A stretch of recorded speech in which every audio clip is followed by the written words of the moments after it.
Hey, everybody, welcome back to another daily drop here on TarHeelIllustrated.com. I'm THI publisher Andrew Jones, and the topic today is sort of a continuation or a part two from what I discussed yesterday, which was spawned by the interesting exchanges from North Carolina's Board of Trustees meeting here a couple of weeks ago and the narrative that came about publicly through media and fans afterward, and just kind of sifting through why the Board of Trustees is frustrated, why it has a right to be frustrated, and a few things about what must be done to maybe augment that frustration and get North Carolina and the league in a better situation financially. And that's what this is all about, guys. It's all about money.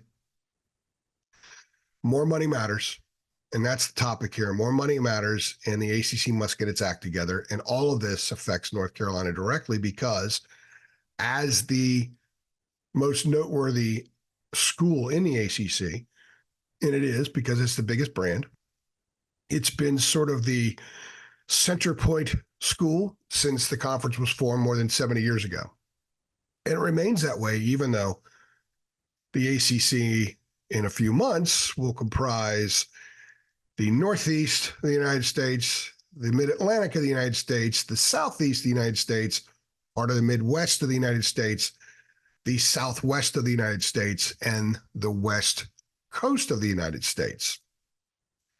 It's crazy to think that we're here, but it is reality, and it's partly why all these frustrations surfaced last week. And I think that there's a lot more of them behind the scenes. I think there's greater frustration and more people are, and they're concerned. The frustration just reflects concern, as I spoke about yesterday. So the college football dynamic in the last, I would probably go back to the mid-90s. The mid-90s changed when they brought in the alliance, the Bowl Alliance. In fact, sidebar here for a moment. The first college sporting event, or the first anything I ever covered, as a member of the media, was North Carolina's loss at Virginia in football in November 1996. That was the game where Carolina had a 17-3 lead, had the ball inside the 10-yard line, and I believe Mac has even since admitted that, you know what, should just run the ball, kick a field goal, go up 20-3, and basically win the game.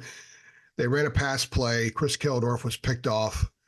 UVA ran back 100 yards for a touchdown. Carolina ends up losing on a field goal with about 30 seconds left. They lose 20-17.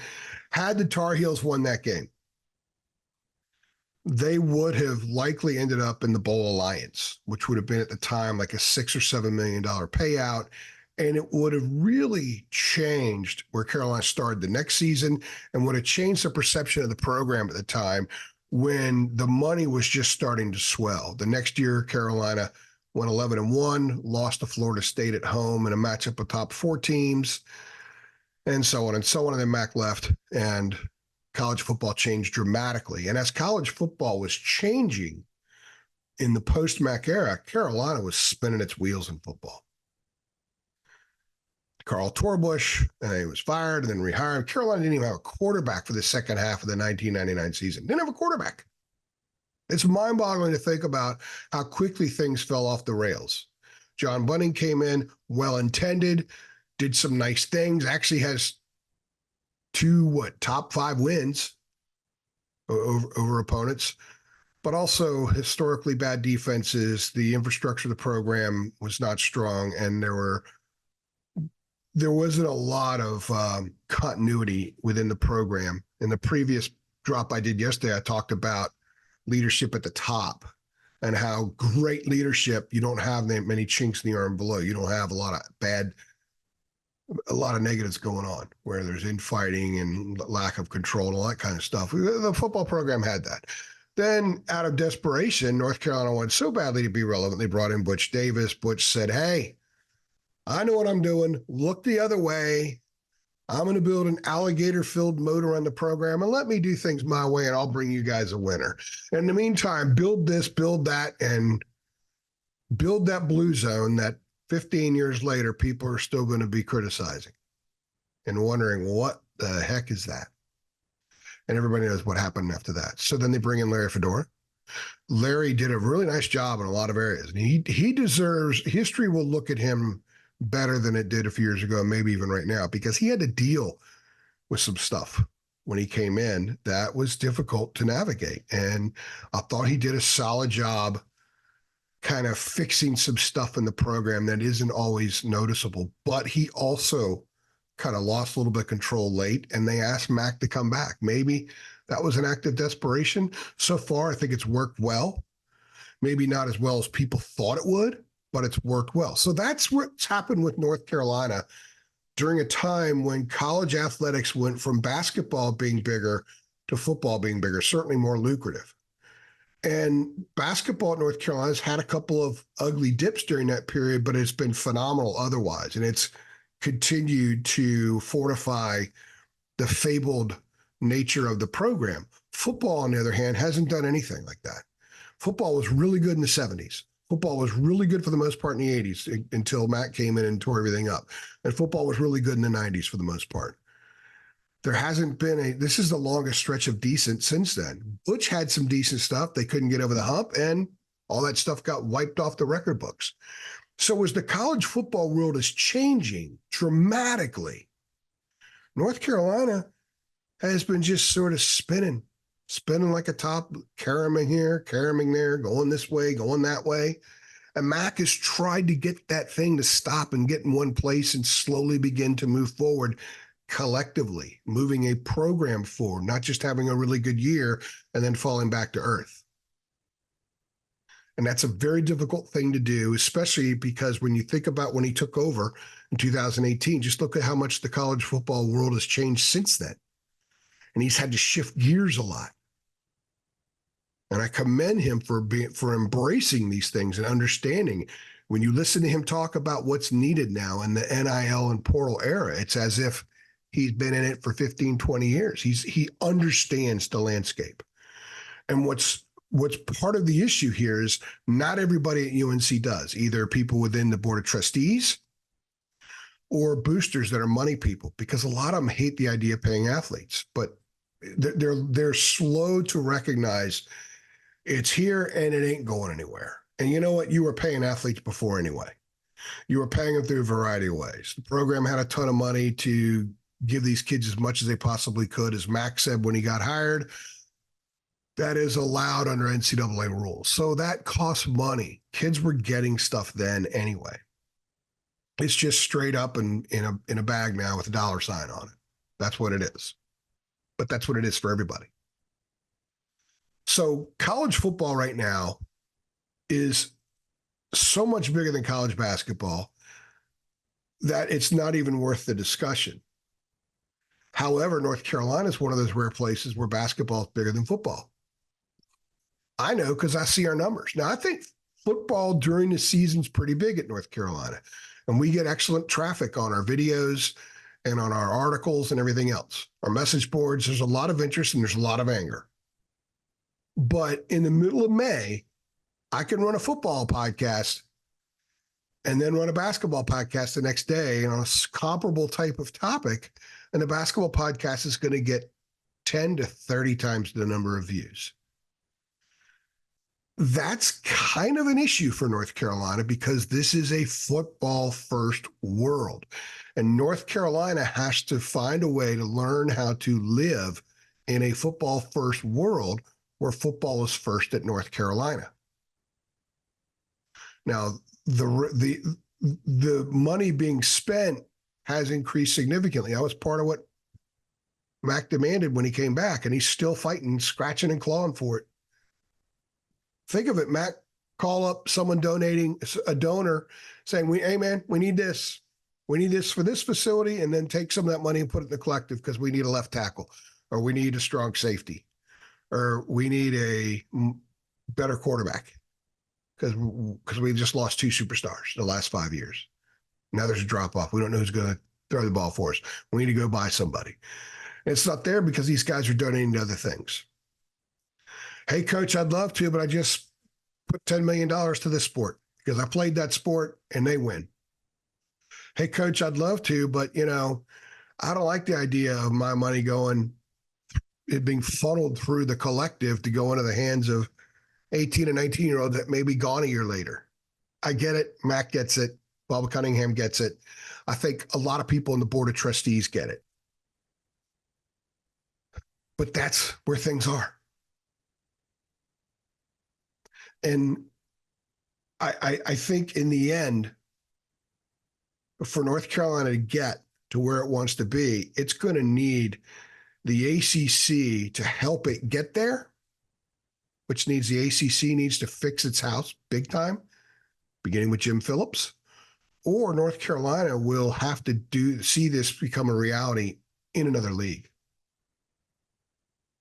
Now, I'm not saying North Carolina is just going to up and go. You can't, because I believe the grant of rights are pretty rock solid.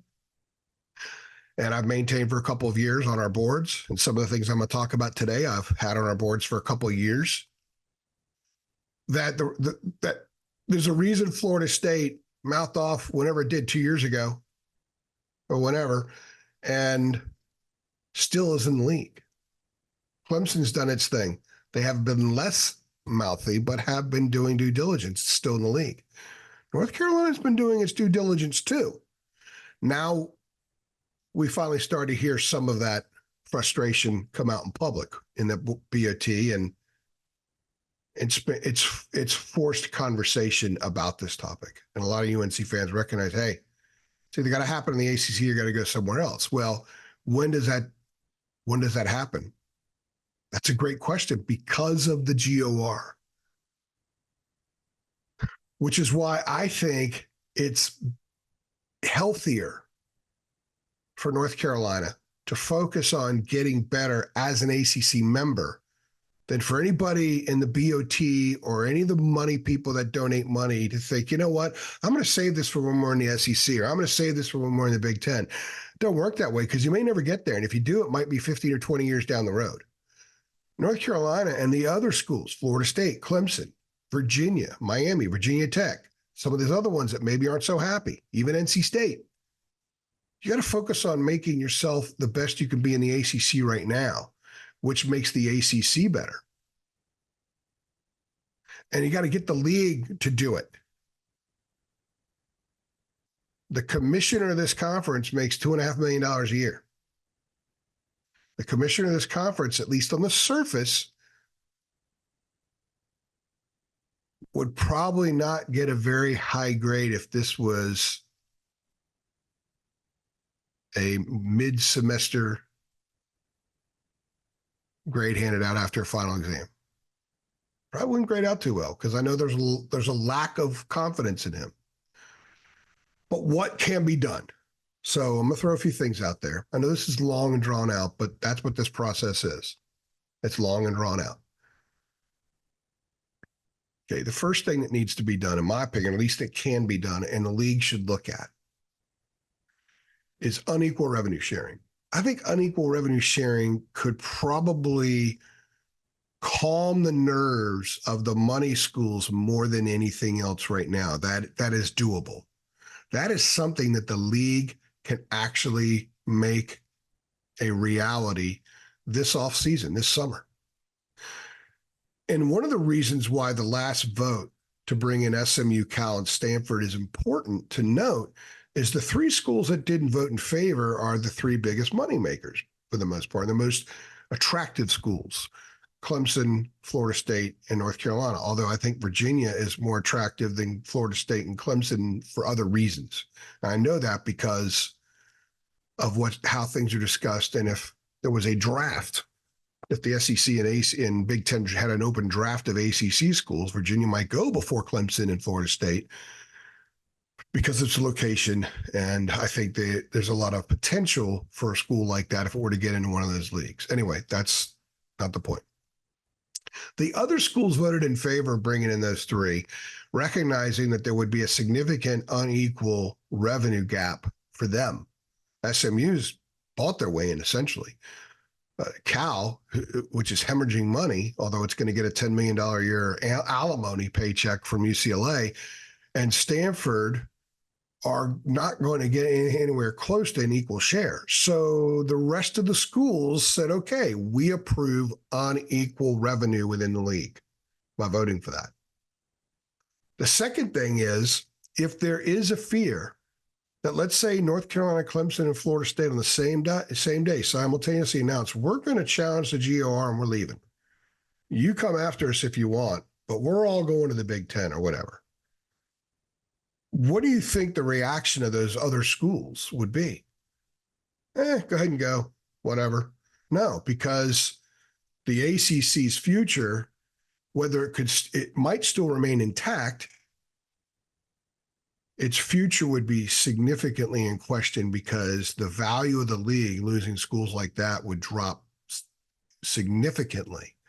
So if you're an NC State or Virginia Tech or a Pitt or a Syracuse, do you want to be in a conference that's suddenly in between the Mountain West and the Big 12 financially?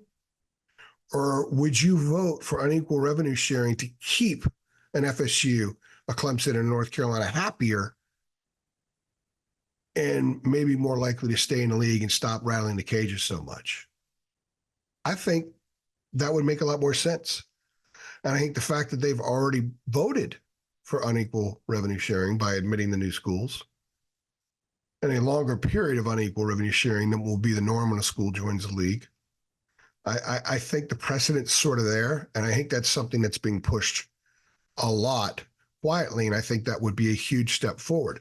Another one would be sort of some tweaks in the schedule. If the objective is to add value to the TV schedule and force ESPN to modify, not tear it up and do a new one, but at least modify, which would mean more money.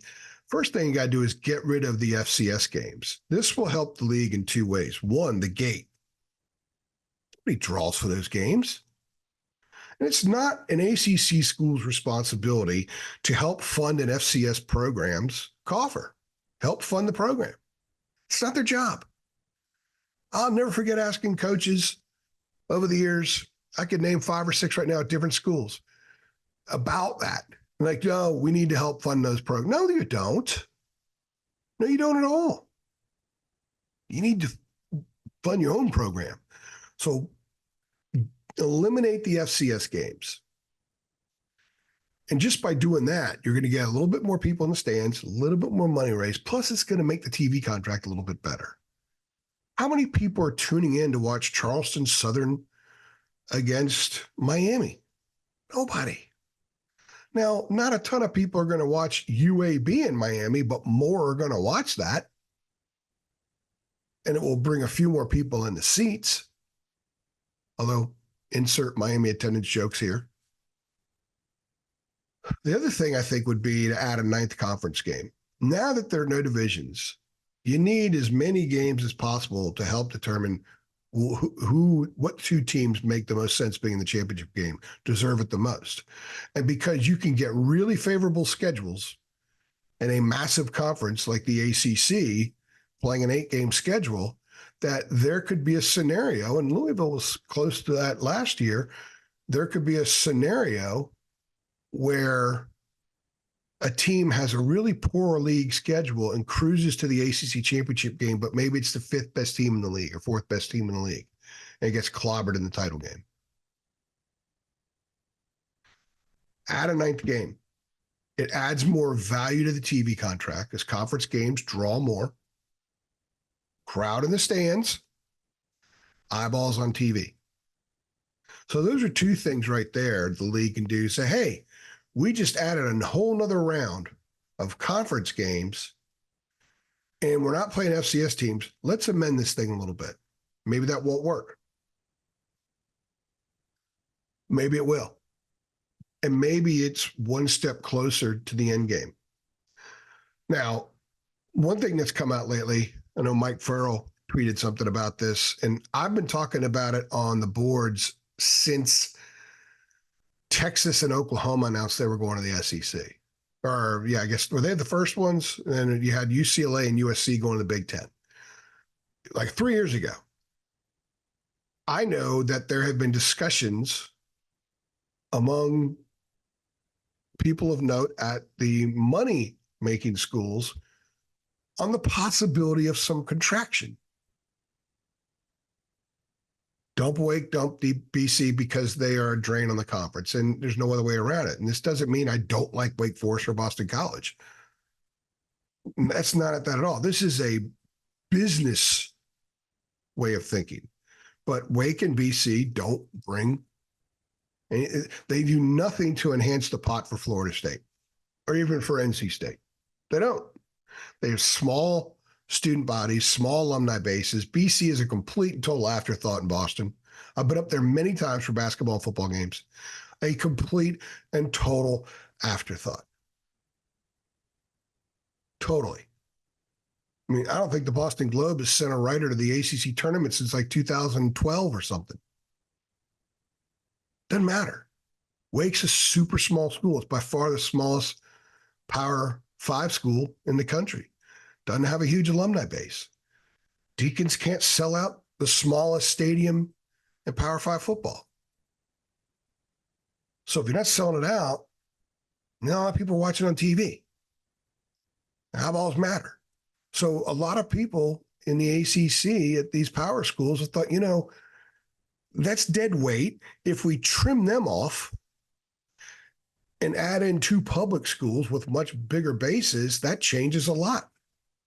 Maybe they don't generate life-changing money, but the drain, the money going down the black hole to keep BC and Wake, for example, where Virginia is, or Clemson, a lot of people see that as moronic and debilitating to the league. And it's hard to argue against that. And again, I don't have nothing against Wake or BC. I'm just telling you things that I've heard. And from a financial standpoint, if you have 2 products and nobody buys it, but you keep sticking it in the aisle and on a display at the front of the aisle, at some point you have to choose whether or not, in a normal business sense, you're not going to carry that item anymore. It has nothing to do with wins or losses.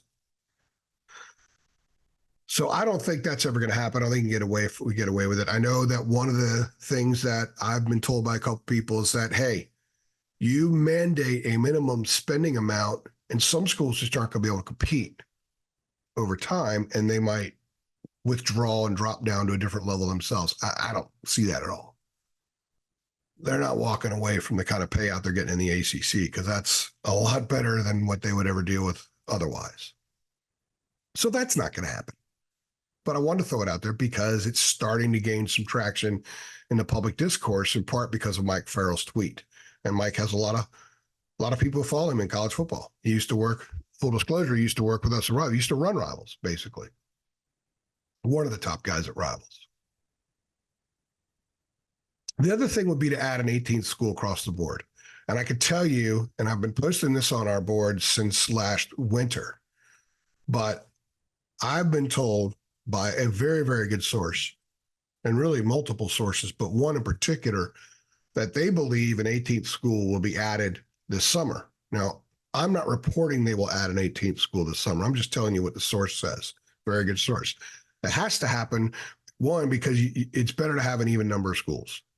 Number 2, you need to have a league that is, you don't want to have people with 1 foot in the door and 1 foot out the door. So they think an 18th school across the board would be really important and would force ESPN to do a new contract. So if you do the things I said above and add an 18th school, that's enough changes that the league will get a new contract. Now, how you deal with the new contract in a GOR, can you negotiate? Can you sign a new deal without there being a period of time in which there is no GOR? I don't know. That would be very interesting. And I'm sure there are a lot of lawyers that have looked into that. But if the ACC can add a school or just conform, have an 18th school fully across the board and everything,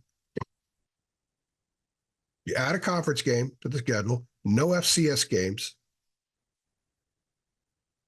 then the discussion about contraction, which is being talked about, but is not possible really, that wouldn't matter as much. Suddenly the revenue will go way up.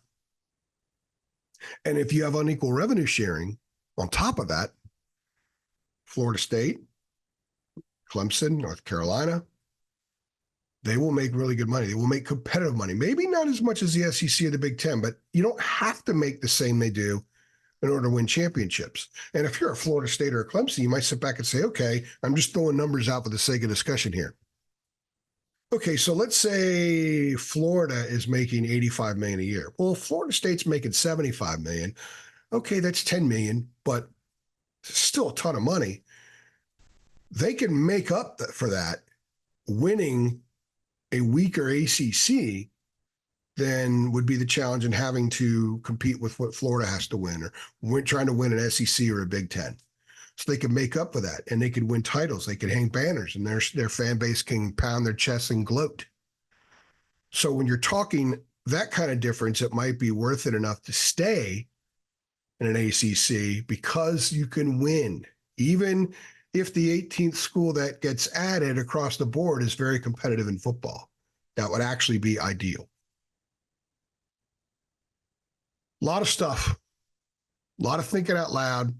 I've made no declarative statements in here. So people who tend to hear part of these things and say, well, such and such said this, AJ said that. No.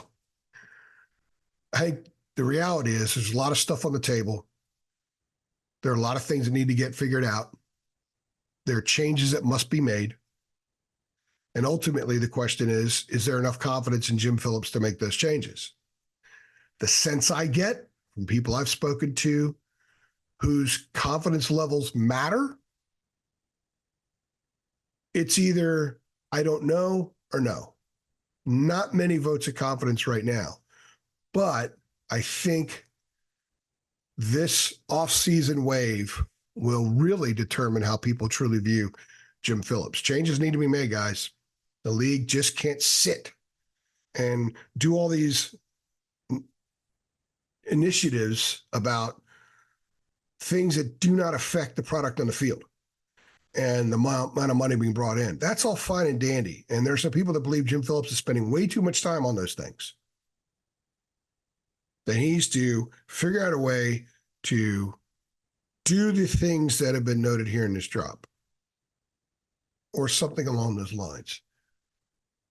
His number one priority should be getting the brand schools more money and keeping this league intact, period. Because everybody wins if that happens. Virginia Tech wins. Georgia Tech wins. Syracuse wins. NC State wins if that happens. And Florida State, North Carolina, Clemson, UVA win as well. This has been a long drop, probably the longest one I've done.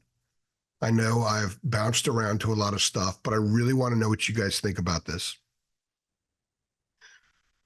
I want to know what you think as far as what's doable, which ideas you think make sense, which ones you think are idiotic. Do you have confidence in Jim Phillips? Do you have confidence that this league will survive? Do you want it to survive? If the things I noted here are all implemented, except the contraction, because it's not going to happen, and you have an 18-team league, and their revenue isn't quite at the Big Ten or SEC level, but it's pretty damn good and not that far off. As an ACC person, regardless of what your school is that enough? Would you be fine with that and say, okay, let's rock this thing, man? Or you just want to go away? Carolina, let's go SEC now. Let's lose for a while in football, figure it out. Maybe lose forever in football, try to figure it out. Go Big Ten, probably a little easier in football, lots of cold travel. Maybe not as appealing home games. I don't think Illinois and Iowa, Indiana and Purdue and Northwestern are going to appeal as much at Kenan Stadium as Arkansas, Texas A&M, Ole Miss, and Missouri would. Just don't. Let me know what you think. If you find all this interesting, and if you either like or don't like any of this, go ahead and click like on the video. I just want you to click like on the video anyway. Go ahead and click it right now. click like on this video. If you've not subscribed to this channel, please do so. Share this video with your Carolina friends. Let them know we're here. Hit the notification bell so you know every time we upload a video. We do it often. And also, if you are a Tar Heel fan and fanatic, head on over to our site. Just $8.33 a month. You can be an insider with a 1-year subscription, and a lot of this stuff you would have been reading about for years, and we actually talk about it. I go into detail on the boards about a lot of these things because everyone's got an opinion and not everybody has the same opinion. I think that that's what makes this very interesting from a media and fan standpoint, because we have no effect on what's going to happen. But we could talk about it and we could have healthy conversations about it. Anyway, I'm AJ. Thanks for stopping by.